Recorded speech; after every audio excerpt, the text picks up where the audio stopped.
Yes, the excerpt I'm going to read today is from chapter one, and it's focused on Sycorax in particular, and on her reactions to what um, Nivelians do to her. And also, there's an interaction between her and Nivelians at some point. And we are at school. The setting is the school. Yes, so.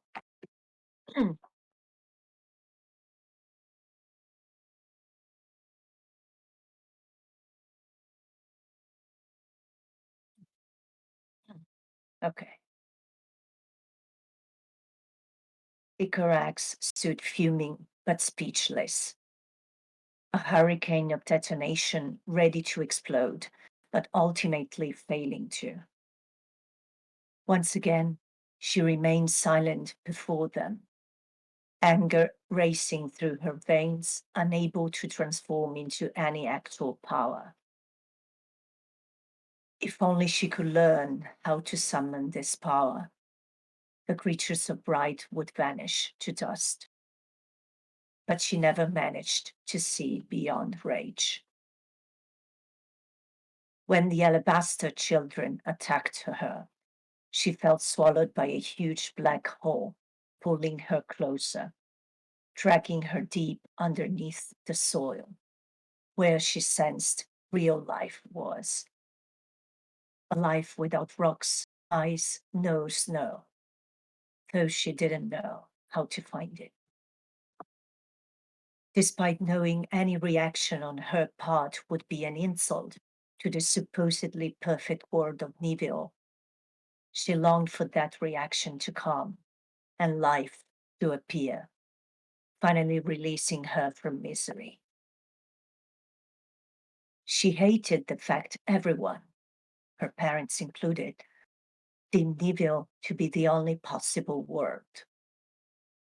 A frozen land of everlasting snow and high mountains as far as eyes could reach. Looking at the horizon, all she could see were the shining stones, the dark mountains shielding Neville from the outside, assuming a real outside existed. Nothing else was visible because of the never ending peaks and ice blocking the view, erasing it into pinnacles of white.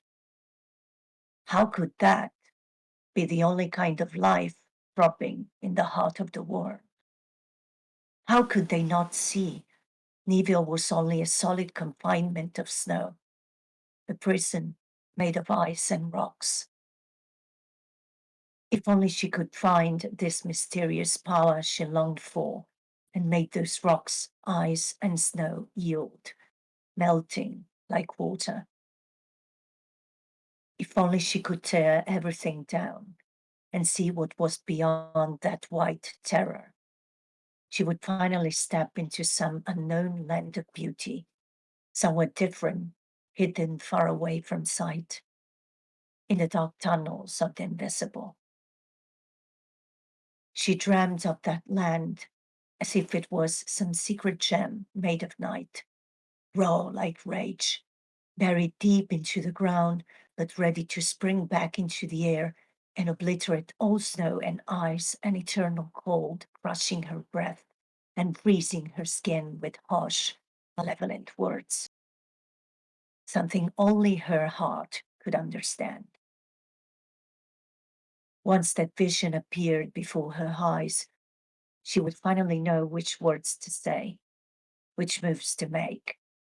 Then she would whisper the sounds coming from her conversation with the unknown, and finally destroy those beats and those creatures constantly calling her names as if she was a monster, hissing the cruel words and insults to her face without rest. She would speak those words, their sounds pouring from her mouth and burning the world aflame, changing the color of things forever, until snow ice white turned into black and coral red, into something rich and strange. Only a few seconds passed. Casually wiping the creatures of bright's saliva off her face, Sycorax swiftly moved to the bottom of the classroom. Without waiting for the teacher to shout his usual order to make room for the snow icy haired pupils. She was constantly reminded they were the only ones entitled to sit in the front rows, because they were the purest children of Nive, and she didn't want to hear those same words again. Rage swirling in crimson flames around her, she darted towards the rare seats. As usual, the other pupils averted their eyes, for fear the pure crystal might be infested with her dark stare. Maybe Lord Kirilla, too, wouldn't pay much attention to her today. No one talked to her, unless Leo found it amusing to while away the time with torment, thus causing her to speak.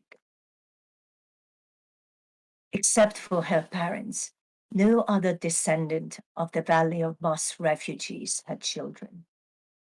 Naturally, a curse befell the intruders, barrenness deemed as the punishment for those who were not the original inhabitants of Neville, the right reward for their diversions from the creatures of Bright.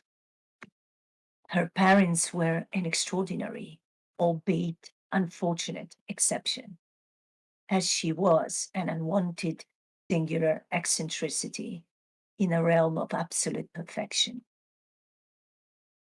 If the Council of the Bride was to decree her banished from lessons one day, no one would argue, but welcomed the decision with joy. What a touch of triumph would show on their sneering faces, finally seeing her slither back to the wild cave she originated from. If only she could find some quiet place to breathe without any of them tormenting her, she would be free to unravel her secret thoughts to herself, at least for a while. But she couldn't go anywhere else now. The bottom of the room would have to suffice. For a few moments, she could disappear in the small dark corner of her mind, where smoking fury lay waiting. There, she would happily dream of a brave new world in silence. What on earth do you think you are doing, you insolent noisemaker? Lord Hirila shrieked all of a sudden at Leo's request. Glyn and Nacklin exchanged glances filled with brazen amusement, and all the Suddens turned towards Sycorax, their white crystal pupils filled with cold disdain. Apparently, her meeting with Fury would have to wait. Noise, sir? She wasn't sure she said those words. Ripe on her lips, rage seemed to have sealed all sounds from her breath. She only hoped that moment would vanish quickly. Noise indeed, the teacher thundered on, his curly snow icy hair frantically shaking for the girl's unexpected reaction. The very way you tread the ground causes my head to bleed. Wouldn't you agree, my dear Cleo? By all means, the boy confirmed, eyeing her with disgust. How could she dare speak to them? We were all shocked at hearing the dark-haired girl's creaking steps thumping, Cleo went on. It sounded as if a horde of blackbirds stamped on the floor. She probably did it on purpose to distress us all. Her toxic voice still pounding in his brain. He needed those words to chase her evil presence away. I did no such thing, you liar. Sycorax hadn't spoken this time, but then anger printed its mouthful of dark sounds on her lips. Would you prefer I stayed in the front rows, sir? Of course not, Lord Hirila roared, the snowflakes patterns on his wings animated with impatience. Your dark presence would bar our labor. Would he need to call upon the Council of the Bride to make her stop? And where would you suggest this dark presence of mine to find a place most agreeable for you to sit in, sir? This last sentence she retorted at once, words bubbling out like mercury. It probably was a mistake, but she couldn't help it. She had to let at least one drop of rage fall on their stupid tyranny of perfection. What strange curse are you muttering under your savage breath? Lord Hirila suspiciously inquired, his glittering wings and prominent creamy eyebrows shaking in alarm, for fear her voice would speak again. Leo, if you please, command her to silence. My head is troubled. With pleasure, sir, Leo answered, his eyes brimming with joy, for the teacher sanctioned his rightful thirst for revenge. Sensing the twins' eyes galvanizing him into action, he clenched his hand tight into a powerful fist. Eyes solid on his breath, snow valiant in his bones, he drew nearer, and without looking on the filthy olive-skinned face, he punched her once, twice, endless times. The sight of blood blurring his eyes, the room momentarily clouded in his own uncertainty, soon cleared with the freezing air of the morning. Blow your wind till you burst, you foul sickle. Shaking in frenzy, the front lock of Cleo's hair broke loose on his eyes. It was nothing but a fleeting shadow, a speck of haziness chipping his brain. Then he finally regained his composure. May never sing her evil will, Lord Hirila said, dismissing the whole matter with a disdainful sigh. Then he waited for Cleo to end the annoying ordeal before resuming his lesson. The toxic outsider was tamed at last. All was well in Nivelle once again. The rest of the school day passed quietly. Soon it was time to leave the Temple of Bright Eyes and go home. Sycorax lingered for a few hours in the main hall to let the pain subside. The dried blood felt sour on her face as the ice-cold air of the afternoon whipped on her body cheeks. Though empty, the courtyard still seemed swollen with life, despite everyone else disappeared. With her head tucked under the hood of the woolen cloak, she might have looked like a tainted ghost, a dark stain in the pristine clarity of snow, should any creature of bright stand nearby. Yet she was alone at last. No one would torment her, certainly not the occasional valley of lost servants she may come across along the frozen bridge and on her way out of the frozen gate.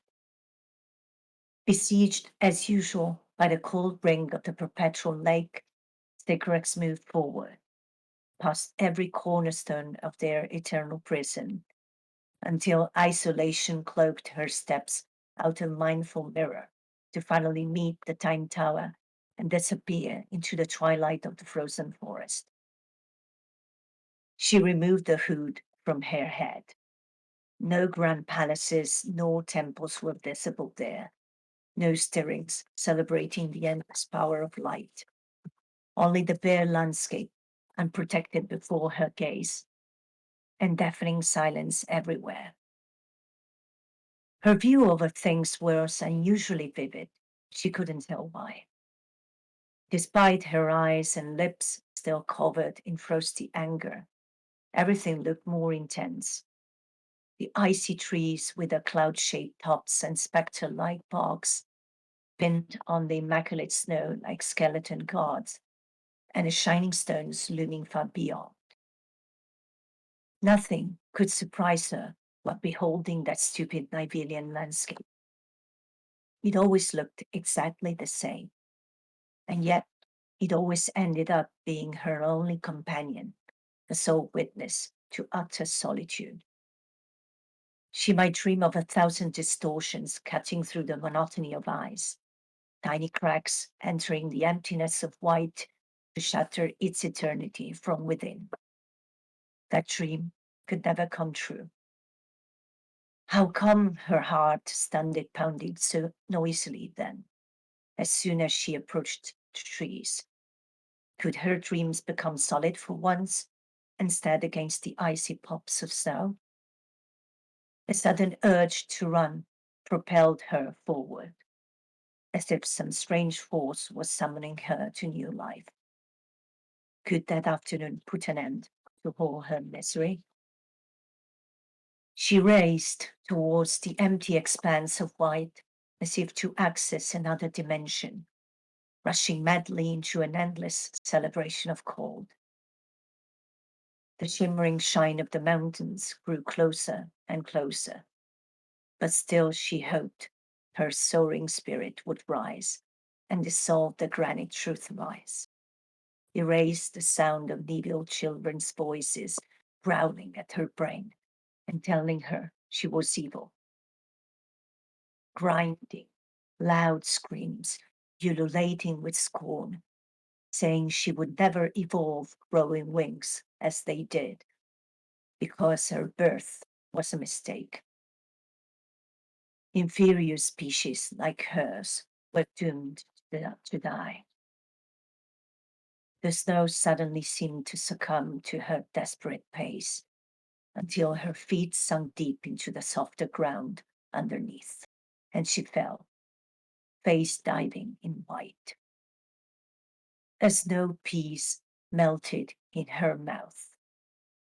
It felt bitter and fluorescent blue, like the landscape became in those brief moments when dusk receded into nights, the moment she was so fond of. Tasting snow felt like little ones electrocuting her tongue, or maybe she was the one stabbing the core of snow while meeting its harsh bite. Why did night always have to last 1 hour, and 1 hour only? Why couldn't she gallop her way into its velvet mystery whenever she pleased? Would it help her find her own personal path to metamorphosis, with no wings, no colorless cold, erasing all difference? Her face still covered in abrasive snow, Sycorax rolled on her back to meet the sky, finally exploding in glaring darkness. What if her dreams could become real? The end of day echoing in her aching bones, soothing her with a slow, husky, night-like voice. What if these dreams could rise, red as lava and blue as water, streaking the stubborn rock of the mountains with phosphorescent glows of salty air? She could almost sense this magmatic river inside, gleaming through her eyes, transcending the reality made of ice and snow and shaping it anew. Soon it would all be lost in the pompous light of day. Soon all that splendor of night, where white momentarily stopped its mighty rain and black glimmered in cobalt tears, would be gone. Like all intermittent showers of darkness briefly falling on her skin, before the inevitable paleness of day resumed its arrogant march. Her dreams would eventually evaporate into nothingness. Her river would not surface to life, not yet, but she would find it again.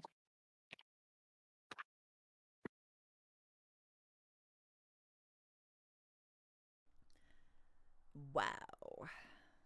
I love the way that you build